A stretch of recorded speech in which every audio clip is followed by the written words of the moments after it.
کہ جو لشکر ہے، جیش، یہ لشکر، آرمی، اس کا امیر یعنی اس کا لیڈر جو ہے آپ ان کو بنا دیجئے، فوج کا کمانڈر بنا دیجئے۔ اور میں آپ کو اس بات کے لیے اطمینان دلاتا ہوں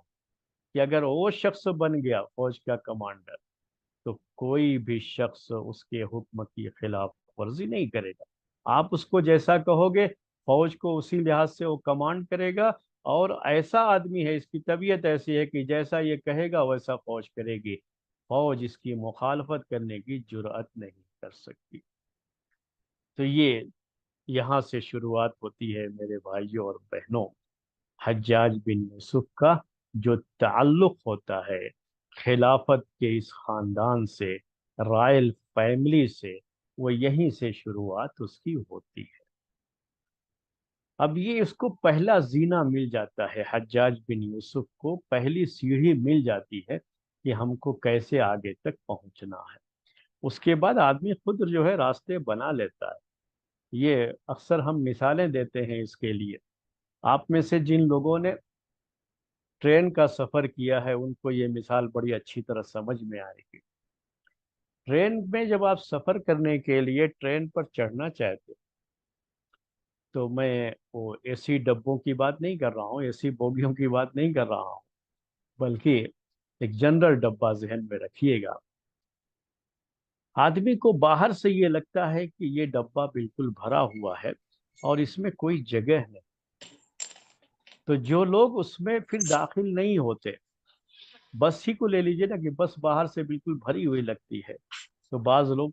کی طبیعت یہ ہوتی ہے کہ اب اس میں کہاں جائیں گے، اس کو چھوڑو، دوسری بس آئے گی تو اس میں جائیں گے۔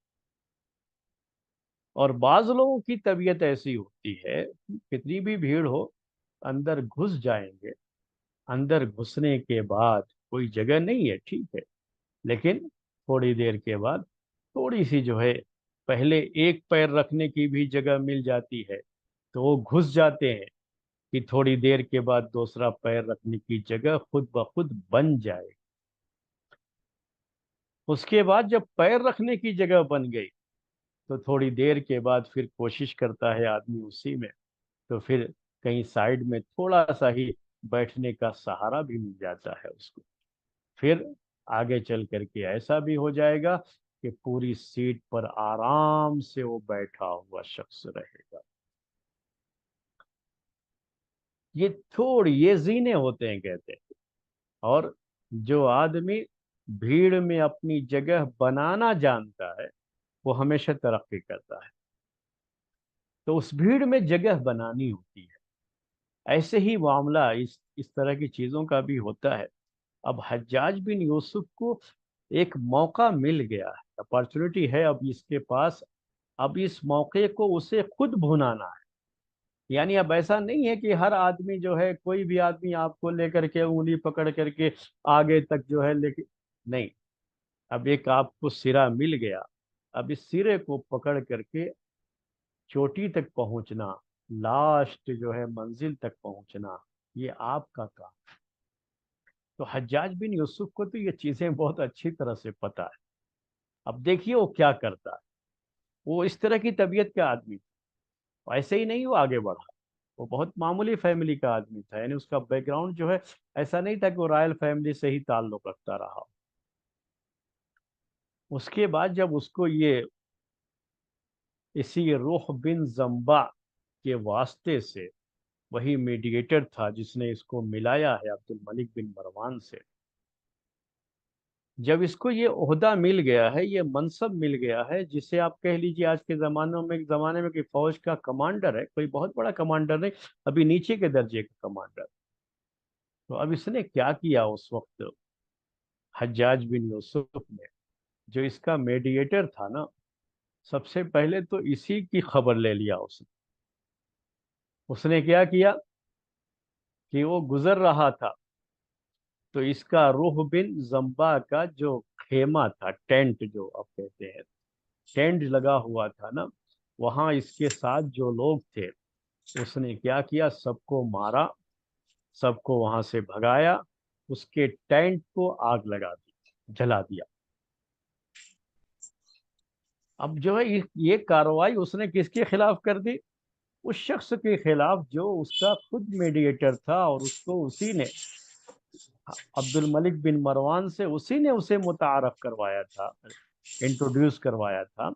اور اسی کے خلاف اس نے یہ کاروائی کر دی۔ اب یہ روح بن زمبا، میں نے آپ سے ابھی کہا کہ وہ تو منسٹر تھا، اور عبد الملک بن مروان کا بڑا خاص آدمی تھا۔ وہ جا کر کے عبد الملک بن مروان سے شکایت کر دی اس کی،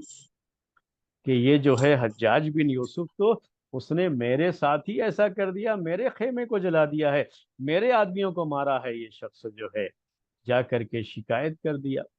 اب شکایت کرنے کے بعد ظاہر سی بات ہے کہ وہ منسٹر ہے، اور عبد الملک بن مروان اس کی بات سنے گا بھی۔ وہ آپ سمجھ سکتے ہیں اس چیز کو، چیزوں کی جانکاری آپ لوگوں کو بھی بہت اچھی طرح سے ہے۔ آپ سمجھ سکتے ہیں کہ پہلے تو، اب یہ تو نیا نیا آدمی ہے نا، یعنی آج کے زمانے میں کہنا ہو تو یہ کل کا چھوکرا ہے ابھی، حجاج بن یوسف اس وقت یہی تھی اس کی کیفیت۔ اور یہ روح بن زمبات اس کا بڑا ہی جو ہے قابل اعتماد منسٹر تھا۔ اب اس کی شکایت سننا بنتا ہے کہ جو ہے اس کی شکایت سنے۔ شکایت سنا عبد الملک بن مروان نے، اور حجاج بن یوسف کو بلایا، اور حجاج بن یوسف کو بلا کر کے پوچھا، بھائی لما صنعت هذا، تم نے ایسا کیوں کیا؟ تب اس نے کہا کہ یہ جو کچھ بھی میں نے کیا ہے اپنے لیے نہیں کیا ہے، وہ تو آپ کے لیے کیا ہے، بلکہ میں یہ کہوں کہ یہ میں نے نہیں کیا ہے، آپ نے کیا ہے، تو یہ غلط نہیں ہوگا۔ اس کا جواب سنیے گا۔ اگر میں یہ کہوں کہ یہ میں نے نہیں کیا ہے بلکہ آپ نے کیا ہے، کیوں ایسا؟ کیونکہ میرا ہاتھ، میں جو کچھ بھی کروں گا وہ آپ ہی کا کام نہ ہوگا، میں آپ کے کام کرنے ہی کے لیے نہ یہاں پر ہوں، میں تو آپ کا کام کر رہا ہوں، اور میرا ہاتھ یہ آپ کا ہاتھ ہے۔ میرا یہ کوڑا جس سے میں لوگوں کو مارتا ہوں نا، یہ کوڑا میرا،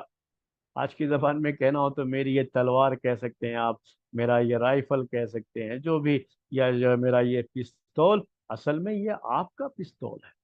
آج کے زمانے میں کہنا ہو تو، اس زمانے میں ہاتھ میں کوڑے ہوتے تھے مارنے کے لیے، تو کہا کہ میرا کوڑا یہ اصل میں آپ کا کوڑا ہے نا، آپ نے مجھے دیا ہے، آپ نے مجھے یہ عہدہ دیا ہے، یہ منصب دیا ہے، اور اس عہدے اور منصب پہ میں جو کچھ بھی کر رہا ہوں آپ کے لیے کر رہا ہوں، تو یہ سب چیزیں گویا کہ آپ ہی کر رہے ہیں، آپ کے بھلے کے لیے چیزیں ہو رہی ہیں۔ اس کے بعد اس نے کہا، عبد الملک بن مروان سے یہ چیزیں نوٹ کیجئے گا، حجاج نے کہا اس کے بعد عبد الملک بن مروان سے کہ آپ کا کیا نقصان ہوگا اس میں، ہم نے اس کو، اس کے ٹینٹ کو جلا دیا، ٹھیک ہے، اس کے اوپر حکومت کا ایک روب بیٹھ گیا ہے۔ اب روح بن زمبا کو بھی سمجھ میں آئے گا کہ حکومت کوئی چیز ہوتی ہے، خلافت کوئی چیز ہوتی ہے۔ عبد الملک بن مروان کا پاور سمجھ میں آئے گا، میرا پاور آپ کا پاور، یعنی اس کے کہنے کا انداز یہ۔ اور پھر اس کے بعد کہا عبد الملک بن مروان سے کہ آپ ان کو بھی خوش کر دیجئے بلا کر کے، روح بن زمبا کو خوش کیا کرنا ہے، کیسے کرنا ہے؟ کہ ایک ٹینٹ میں نے جلا دیا ہے ان کا، آپ ان کو دو ٹینٹ اور دے دیجئے، ان کو کہیے بھائی تمہارا ایک ہی گیا ہے نا، میں تمہیں دو دیتا ہوں، دے دیجئے آپ ان کو۔ اور اگر ان کا کوئی آدمی مارا گیا ہے میرے اس میں، تو ایک کے بدلے میں دو انہیں دے دیجئے آپ، اور ان کو اس طرح سے نواز دیجئے، ان کے اوپر کوئی فرق نہیں پڑے گا، وہ جیسے پہلے تھے آپ کے ساتھ ویسے ہی رہیں گے۔ لیکن میں آپ کو یہ بتاتا ہوں کہ میں نے جو کاروائی کی ہے اس کے خلاف آپ کچھ مت کیجیے گا۔ اگر آپ نے مجھے کچھ کہہ دیا اور اس وقت روح بن زمبا کو اہمیت دے دی میرے خلاف، تو کیا ہوگا کہ مجھے جو آپ نے جو عہدہ دیا ہے، منصب دیا ہے، جو کمانڈر ہوں میں، تو میرا جو روب ہونا چاہیے، میری تو دھاک لوگوں میں بیٹھنا چاہیے، وہ ختم ہو جائے گی، تو اس میں آپ کا نقصان ہو جائے گا۔ لوگ کیسے باتیں مانیں گے جب ان کے ذہنوں میں اس طرح کا خوف بیٹھا دیا جائے، روب بیٹھا دیا جائے کہ چاہے کوئی منسٹر ہی کیوں نہ ہو، عبد الملک بن مروان کسی کو بھی نہیں چھوڑے گا۔ یہ چیز لوگوں کے ذہنوں میں بیٹھنی چاہیے۔ جب جو ہے یہ چیز اس نے کہی عبد الملک بن مروان کو، اس کو بات سمجھ میں آ گئی، اور اس کو یہ سمجھ میں آ گیا کہ یہ واقعی کام کا آدمی ہے،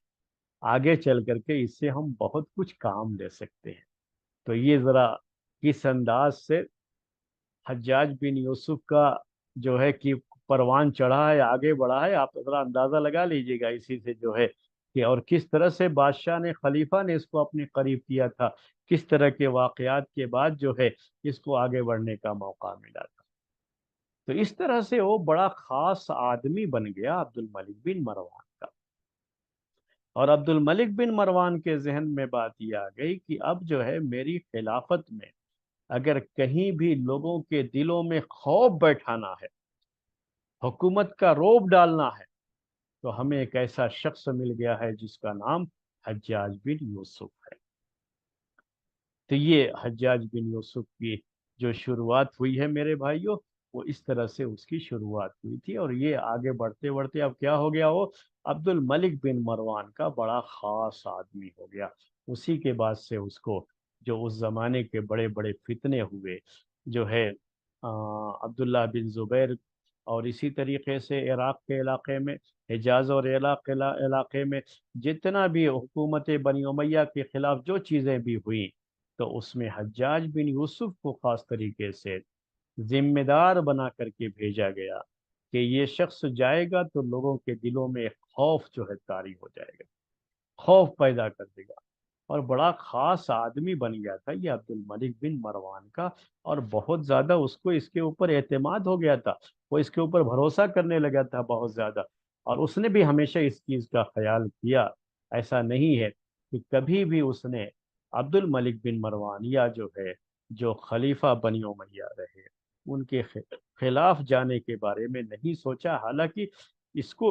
بھی بعض مواقع پر ایسا ہوا ہے کہ بہت سخت قسم کا جو ہے ایکشن اس کے خلاف لیا گیا، لیکن کبھی بھی یہ حکومت کے خلاف جانے کے بارے میں نہیں سوچا۔ یعنی جو اعتماد خلیفہ نے اس کے اوپر کیا، تو اس اعتماد کو کبھی ٹھیس نہیں پہنچایا۔ اب یہ شخص آپ کے سامنے جو ہے اس کی تھوڑی سی تاریخ تو آ گئی۔ اس کے بعد اہل علم کا حجاج بن یوسف کے بارے میں کیا خیال؟ میں یہ رائے جو ہے صرف دو جو ہے عالم دین کی رائے آپ کے سامنے پیش کروں گا، اور صرف اس وجہ سے پیش کر رہا ہوں یہ کہ ہمارے ذہن میں ایک اس کے بارے میں تصور آ جائے۔ اس کے پہلے یہ وضاحت بھی کر دوں آپ کے سامنے کہ حجاج بن یوسف کے تعلق سے بہت سی باتیں جو مشہور ہیں اس میں مبالغہ بھی، یعنی بیان کرنے والوں نے اسے مبالغے سے بیان کیا، یعنی بہت، مبالغے کا مطلب ہوتا ہے بہت بڑھا چڑھا کر کے پیش کیا۔ اس کی ایک وجہ یہ رہی ہے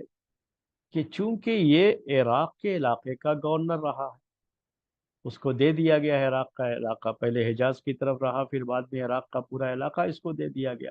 اور عراق میں جو فتنے ہوتے تھے، کوفہ اور بصرہ خاص طریقے سے، یہ دو جگہیں فتنوں کے لیے مشہور تھیں، تو وہاں پر فتنے کو کنٹرول کرنے کے لیے حجاج بن یوسف کا کارنامہ بہت اہم بھی رہا ہے۔ تو اس سے کوئی انکار نہیں کر سکتا میرے بھائیو، تاریخ میں کوئی بھی اس سے انکار نہیں کر سکتا۔ تو حجاج بن یوسف کے بارے میں شیعوں نے بہت سی غلط باتیں بھی اسلامی تاریخ میں داخل کر دی ہیں، اور ہمارے جو اہل سنت کے مورخین ہیں، مورخین کا مطلب ہوتا ہے تاریخ لکھنے والے، یعنی ہسٹورین جسے آپ کہہ سکتے ہیں، جو اسلامی جو ہے جنہوں نے تاریخیں لکھی ہے نا، ان کے بھی جو ہے کتابوں میں شیعوں کی باتیں بھی آ گئی ہیں، تو اس جس میں بہت بڑھا چڑھا کر کے پیش کیا گیا، اور بعض ایسی چیزیں پیش کی گئی ہیں جس میں کفر تک کا مسئلہ بھی ہوتا ہے حجاج بن یوسف کے تعلق سے، کہ گویا کہ جو ہے یہ شخص مسلمان ہی نہیں تھا، اس طرح کی باتیں جو ہے اس کے کچھ کفریہ کلمات ہیں جو اس کی طرف منسوب کر کے پیش کیے جاتے ہیں، لیکن اصل میں یہ چیزیں تو ثابت، یہ شیعوں کی طرف سے یہ کیا گیا ہے۔ لیکن یہ بھی یاد رکھیے کہ اس کے ظلم کی جہاں تک بات ہے، تو اس کا ظلم کرنا یہ ثابت ہے، اور خاص طریقے سے بعض صحابہ اور تابعین کے ساتھ